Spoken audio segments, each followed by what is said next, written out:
Vamos continuar com o nosso estudo bíblico, aleluias, acima do Evangelho de Lucas, Jesus, o homem perfeito, aleluias. Eu quero convidar o irmão Antônio e a irmã Jane, aleluias, para distribuir as postilhas.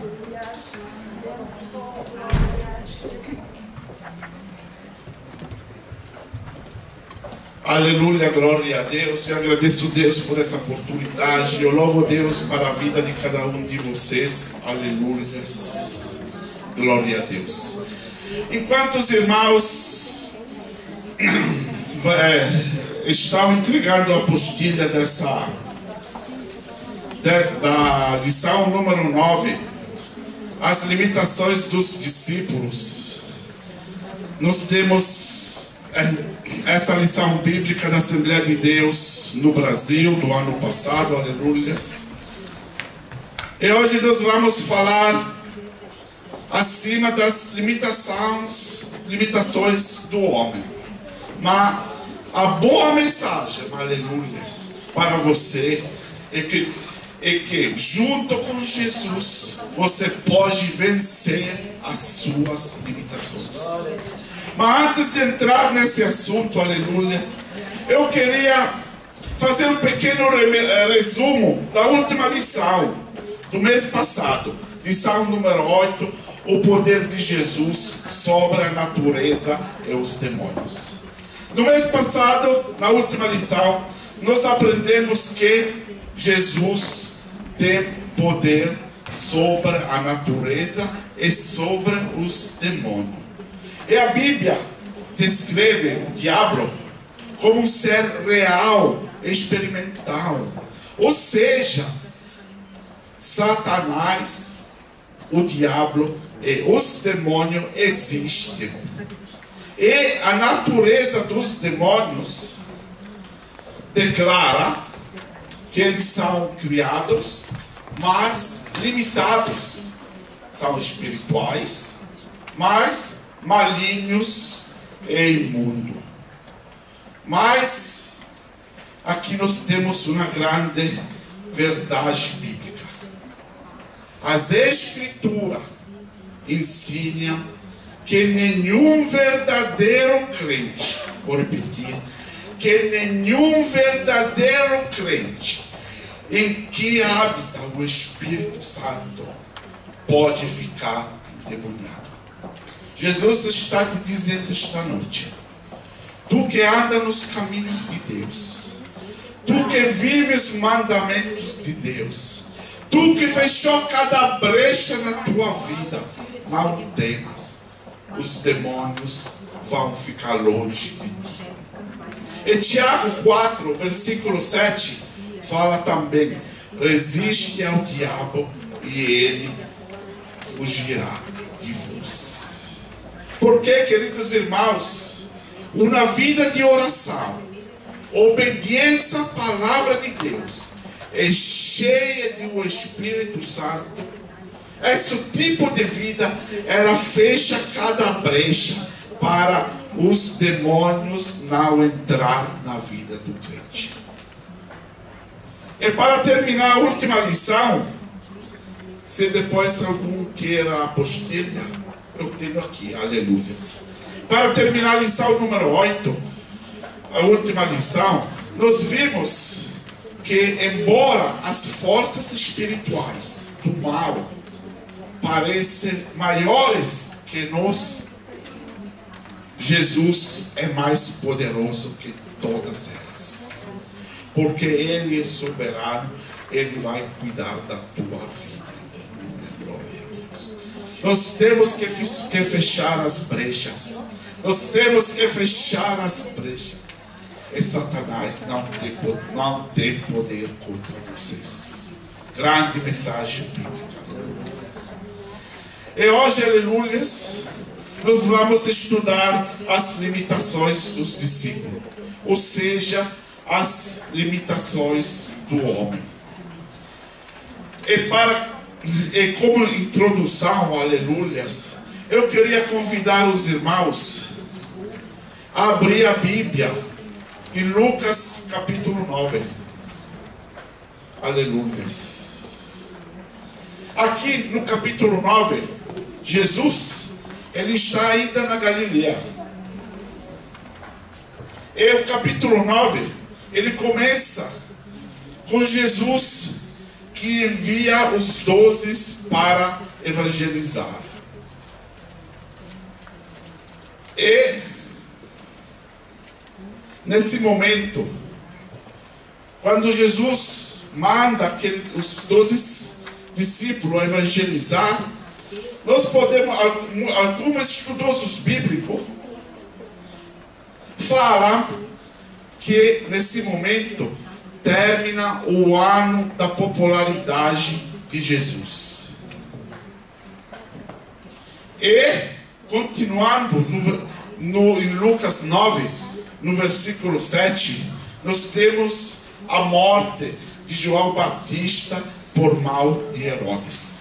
E os estudiosos bíblicos, eles afirmam que com a morte de João Batista, aqui começa uma nova etapa, um novo capítulo no ministério de Jesus. Ou seja, o ano da oposição. Nós sabemos que o ministério de Jesus demorou 3 anos. O primeiro ano foi o ano inicial, que começou com o batismo de Jesus no Rio Jordão, com João Batista. Depois chegou o ano da popularidade, onde Jesus fez muito milagre, curou, libertou. E todo o povo ficou feliz, ouvindo Jesus. E depois do ano da popularidade, que é o segundo ano, chegou o ano da oposição. O ano da oposição a Jesus começa aqui no capítulo 9, para depois terminar na última semana do ministério de Jesus, que é a semana final. E essa semana começa com a entrada triunfal de Jesus em Jerusalém, até a morte de Jesus.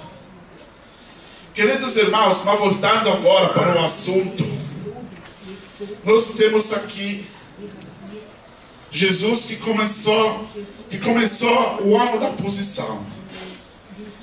E no capítulo 9, que é esse capítulo central, no versículo 18 até o 21, e depois do 22 até o 27, nós temos aqui 2 momentos centrais, 2 momentos muito importantes na vida e no ministério de Jesus.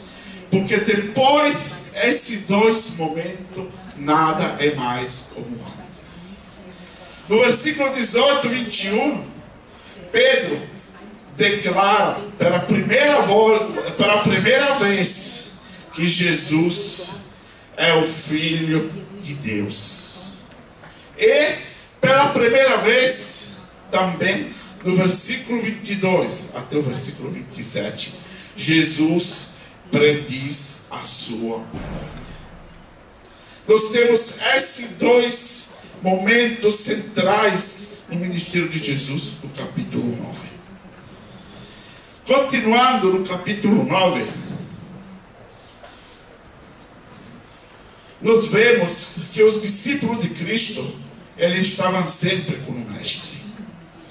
Mas chegou a um ponto, tinha momentos que eles erraram,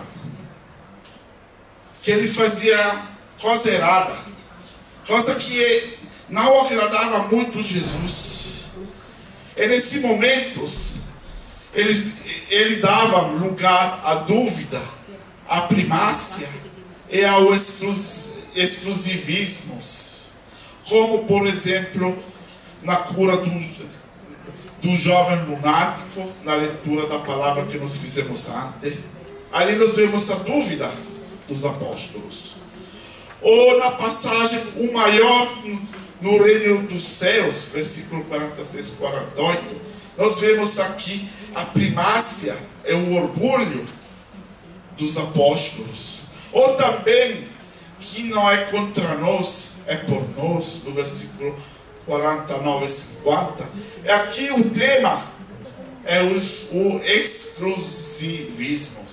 E essas três coisas, dúvida, primazia e exclusivismo, nós vamos estudar hoje no primeiro 2 capítulos da nossa lição.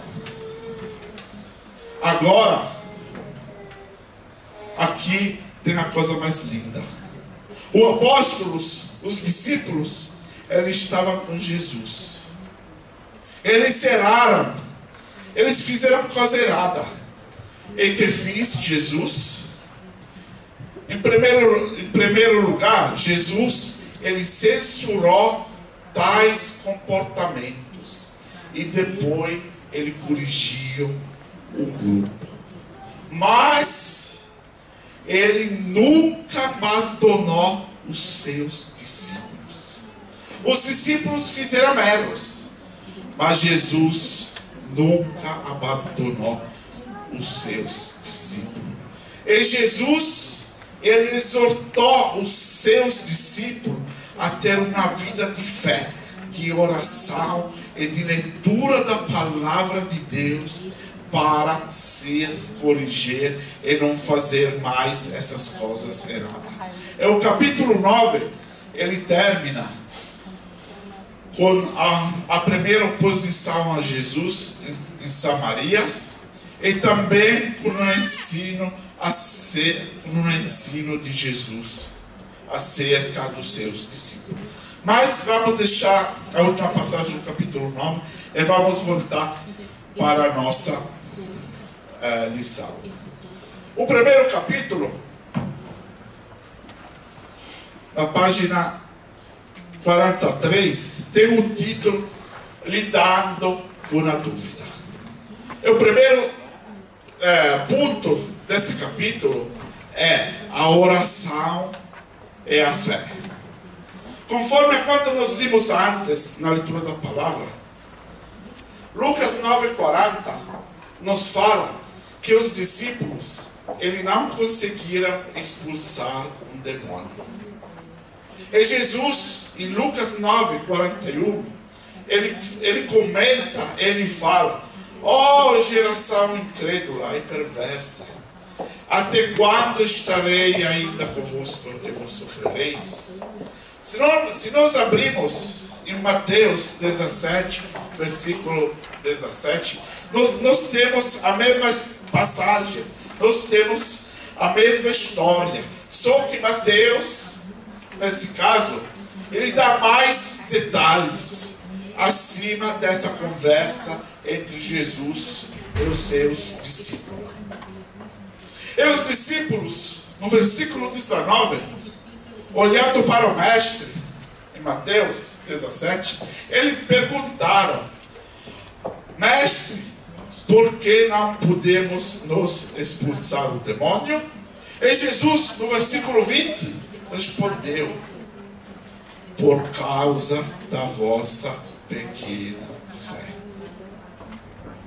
Por causa da vossa pequena fé. E Jesus, é sempre Jesus, no versículo 21, falou também: este demônio não se expulsa senão pela oração e pelo jejum. Queridos irmãos, a dúvida, a incredulidade e a incerteza, essas três coisas são frutos de uma vida devocional pobre. Ou seja, pouca oração, pouco poder. Nenhuma oração, nenhum poder para expulsar demônio. E é por isso que nesse primeiro ponto, Jesus exorta os seus discípulos a ter uma vida de oração. Jesus exorta os seus discípulos a orar mais. É isso que nós temos que aprender nesta noite. A orar mais. a ter uma vida devocional mais forte. Porque pouca oração é pouco poder, mas também muita oração é muito poder. Aleluia. O segundo ponto do primeiro capítulo é a palavra de Deus, é a fé. Uma outra causa para uma vida devocional pobre e cheia de dúvida e de incredulidade é a falta do conhecimento da palavra de Deus. Oséias 4:6, quando ele fala do povo de Israel, quando ele fala que o povo de Israel vai ser destruído, ele escreve: o meu povo foi destruído porque lhe faltou conhecimento. Queridos irmãos, isso quer dizer que para ter uma vida devocional abundante, para fortalecer na fé e tirar todas as dúvidas, precisa, em primeiro lugar, orar constantemente cada dia. Orar constantemente cada dia. E você pode fazer hoje esse propósito, se você não está orando cada dia. Você pode fazer esse propósito com Jesus. A partir de hoje, eu vou começar a orar 10 minutos cada dia. 10 minutos cada dia. Você pode escolher um cantinho tranquilo, um cantinho onde você marca cada dia na mesma hora o seu apontamento, o seu termino com Deus, aleluia. E naquele 10 minutos você fica de joelho e ora fervoramente a Deus. É o segundo ponto que Jesus falou para ter uma vida espiritual abundante, ele era a Bíblia. Eu quero também convidar os irmãos a ler a Bíblia cada dia. Não precisa ser um capítulo. Lê 3 ou 4 versículos e medita no significado desses versículos.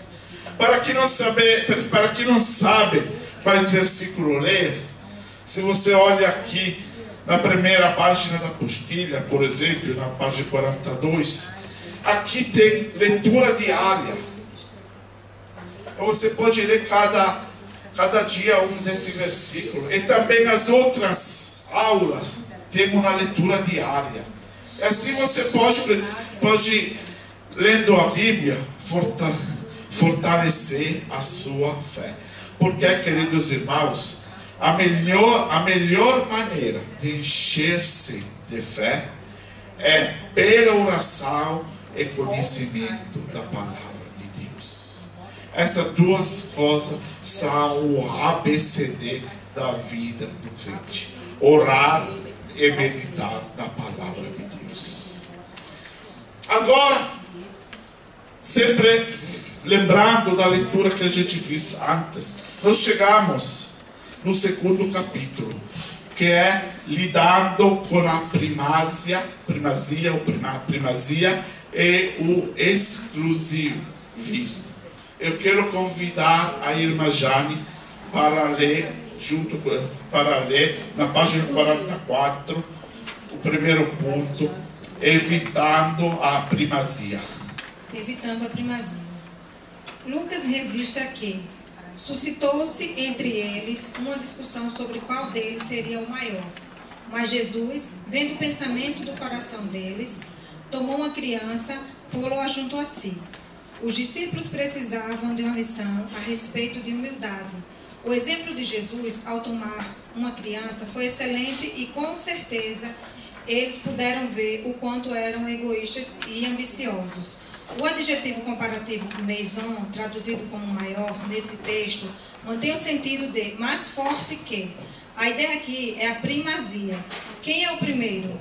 Quem é o mais forte? Quem é o mais apto?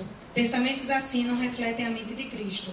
Mas com mente mundana e secularizada, infelizmente, muitos problemas nas igrejas são causados por leigos e clérigos.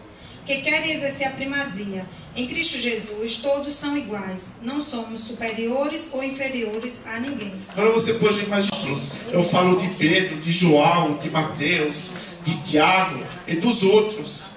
Eles começam a briga, na conversa, que é o melhor entre eles, que é o melhor apóstolo, ali, junto com Jesus. Eu posso imaginar que Jesus começou a olhar eles, faz assim na cabeça, ele pega a mão e diz: oh meu Deus, o que está acontecendo?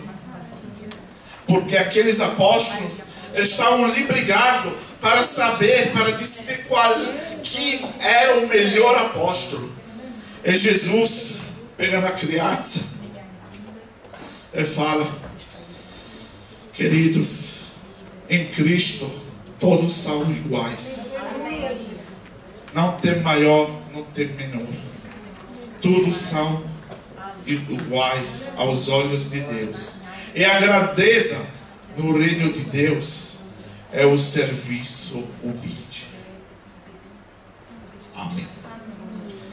Eu quero convidar de novo a irmã Jane para ler o segundo ponto, evitando o exclusivismo. Que se revela através da mentalidade de um grupo fechado. A razão dada pelos apóstolos para barrarem a ação daquele homem foi que ele não fazia parte do grupo. Jesus mostra que o fato de expulsar os demônios pela autoridade do seu nome e partilhar das mesmas convicções dos apóstolos credenciava aquele homem a exercer o seu ministério. Embora não fizesse parte do grupo dos 12, partilhava da mesma fé. Não se trata, portanto, de validar crenças e práticas sectárias ou heréticas, mas sim de não permitir que o exclusivismo religioso nos segue de tal forma que só venhamos a enxergar o nosso grupo.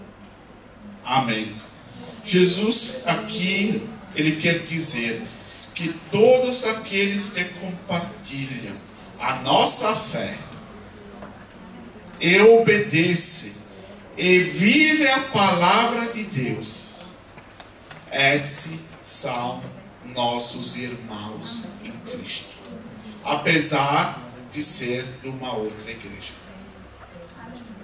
Os nossos irmãos em Cristo são todos aqueles que têm a nossa mesma fé e obedecem e vivem a palavra de Deus, apesar de ser de outras igrejas. Agora, vamos rapidinho, vamos no capítulo 3, com o título Lidando com a Avareza. Lucas 12, versículo 15. Vamos abrir a nossa Bíblia em Lucas 12, versículo. Assim diz a palavra do Senhor. Lucas 12, versículo 15. E disse-lhes: acautelai-vos e guardai-vos da avareza, porque a vida de qualquer não consiste na abundância do que possui. Queridos irmãos, nessa passagem bíblica que os irmãos podem ler esta noite em casa, nós temos Jesus que ele estava ensinando. E enquanto Jesus ensinava a se evitar uma atitude legalista, a ser materialista, ali chegou um homem. E esse homem queria usar o ensino do mestre para alcançar os seus objetivos. Ou seja, esse homem queria usar as palavras de Jesus para pegar a herança do irmão. E é por isso que Jesus, no versículo 5, ele repreendeu esse homem pela sua avareza. Porque ele só queria ganhar as coisas materiais, mas ele esqueceu das coisas espirituais. Queridos irmãos, fazer dos ganhos ou das riquezas da terra o propósito principal da nossa vida, ou seja, viver para o dinheiro, essa é um erro fatal. É um grave erro que o homem faz. E esse erro leva à perdição eterna. Avareza, se nós vamos procurar no dicionário, avareza quer dizer a sede de possuir mais coisas materiais. O desejo de ter mais coisas materiais. E que acontece que tem a avareza que só olha e pensa em ganhar mais. Ele esquece das coisas de Deus. E Jesus, Ele quer que nós, enquanto trabalhamos para suprir as nossas necessidades, e a necessidade da nossa família, Jesus quer que nós somos ricos para com Deus. Jesus quer que enquanto nós trabalhamos, nós procuramos Deus. Nós buscamos em primeiro lugar o seu reino. Ou seja, que nós buscamos a misericórdia do Pai, a paz, o amor, a justiça, e que nós obedecemos ao mandamento. Mas tudo isso o tema da avareza, do dinheiro. Nós vamos aprofundar esse tema na próxima lição, no próximo mês, que é Jesus é o dinheiro. O segundo ponto do texto do capítulo é evitando a ansiedade. A ansiedade. Em Lucas 12, versículo 29 e 30,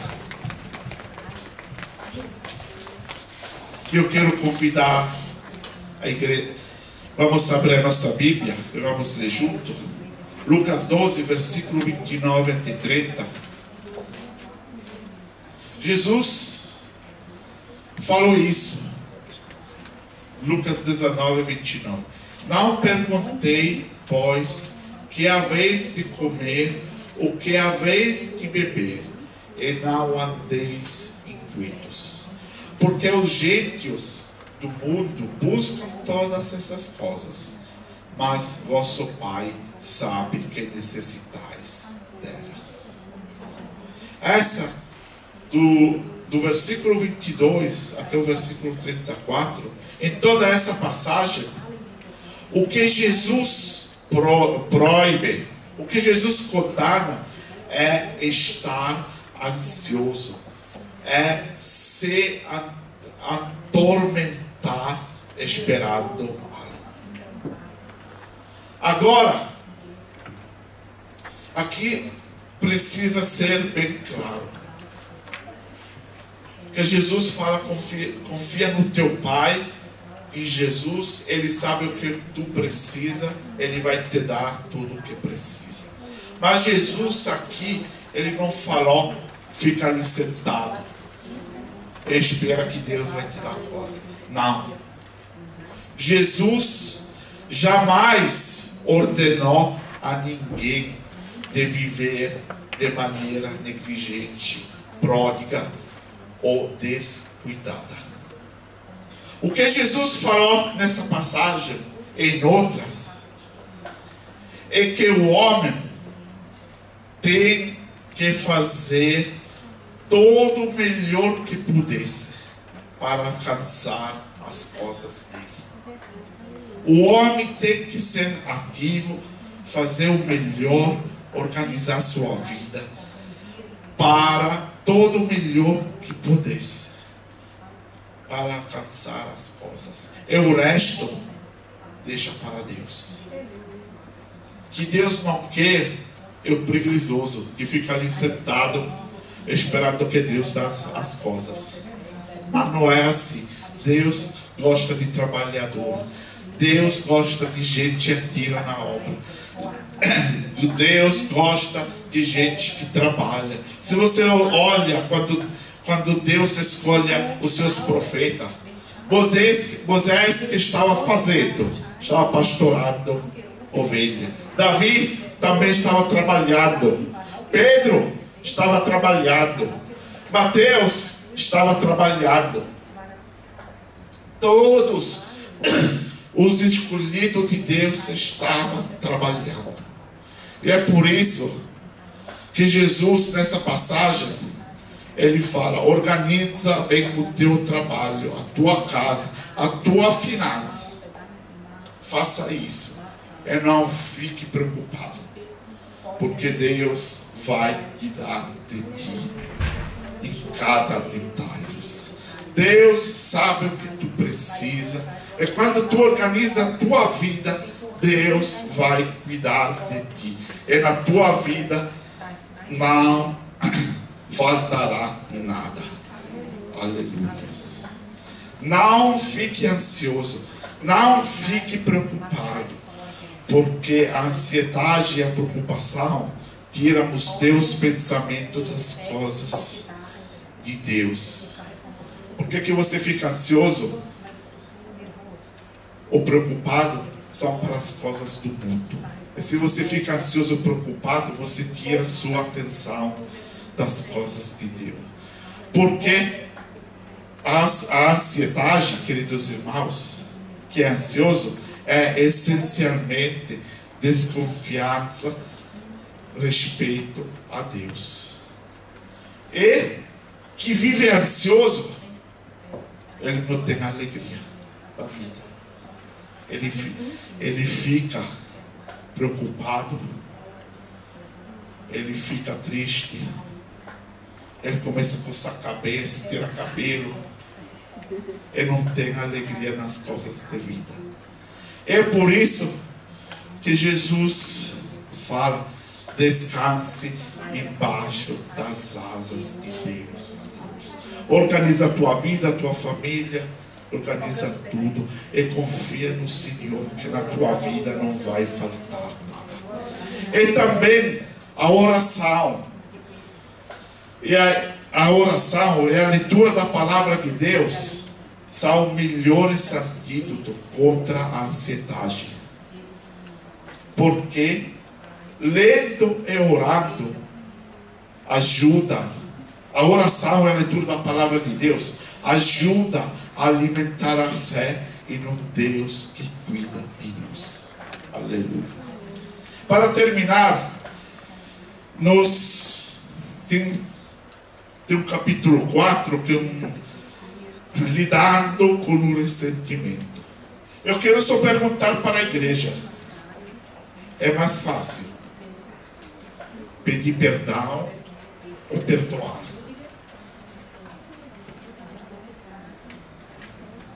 É mais fácil pedir perdão ou perdoar?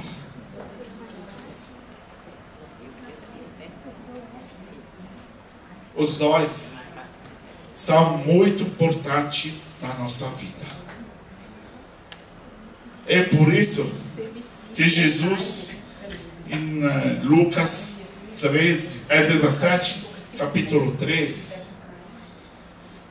Jesus deseja que o crente seja pronto sempre a perdoar. É bom pedir perdão, é muito bom, mas nós, como crente, temos que aprender também a perdoar. E perdoar significa: eu perdoo os teus pecados. E naquele momento que você perdoa os pecados do seu irmão, você tem que esquecer dos pecados.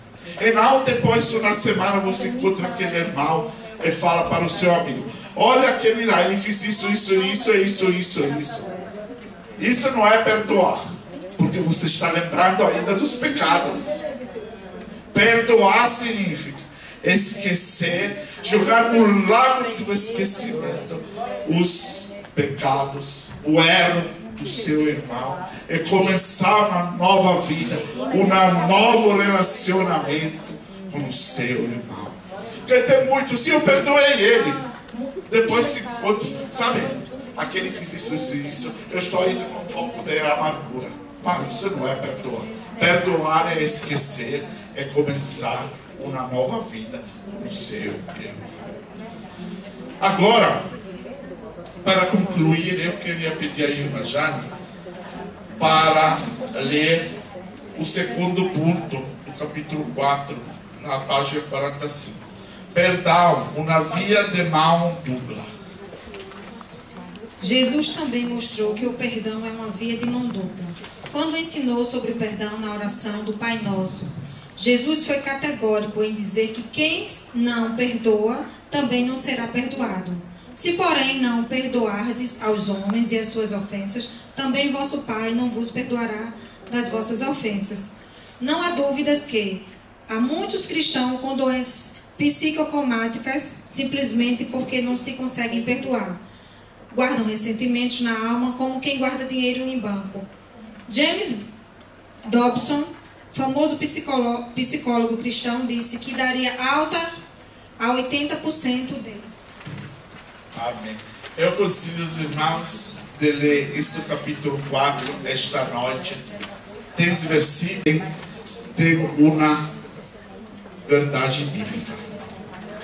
Para nós mesmos ser perdoados por Deus, precisamos perdoar. Aleluia.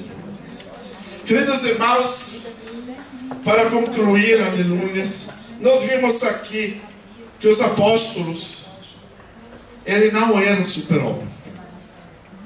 Era um homem com fraquezas, com defeitos. Os apóstolos, porque muitos acham que os apóstolos eram homem perfeito. Não, o homem perfeito é Jesus. Os apóstolos são homens de carne, com as dúvidas, aquele desejo de ser melhor dos outros, aquele desejo, ok, vamos ganhar um pouco mais, aquele desejo de ser, aquele desejo de ser melhor dos outros, e todas essas atitudes que Jesus, que não são no querer de Jesus, os apóstolos, ele tinha essas atitudes. Também a ansiedade, a avareza. Os apóstolos, eles viviam com essas coisas, porque na carne do homem, e na natureza do homem, lutar com dúvida, com primazia, com avareza, com a ansiedade, é na natura do homem. Mas levanta a tua mão. Nós conhecemos, nós servimos Jesus. É Jesus, ele nos dá força, ele nos dá sabedoria, ele nos mostra como nós vencer essa limitação, para ter uma vida de agrado ao nosso Senhor. Glória a Deus. Jesus, lembra, ele tem o poder para superar essa limitação, aleluia, e ter uma vida abençoada. Para concluir verdadeiramente, aleluia, eu quero pedir para a irmã Jane para ler a conclusão, aleluia. Ao estudarmos as limitações dos discípulos, alguns fatos ficam em evidência. Observamos que a incapacidade para enfrentar Satanás em Lucas 9,40 é justificada em Mateus 17,20 pela falta de fé, a incredulidade dos discípulos no caminho de Emaús. É justificada pela falta de conhecimento das Escrituras. O desejo por grandeza e primazia é uma consequência de terem se amoldado à cultura do mundo, e a falta de perdão existe por não ser reconhecer a natureza perdoadora do Pai Celestial. Amém. Eu quero crescer espiritualmente para não ter ansiedade, aleluia, e aprenda a perdoar, aleluia. Essa é a chave de uma vida vitoriosa em Cristo. Amém. Glória a Deus. Eu terminei essa aula, aleluia, Como eu já não sei, falei antes, no próximo mês, em setembro, nós vamos falar de um tema muito importante. Jesus é o dinheiro. Aleluia, glória a Deus.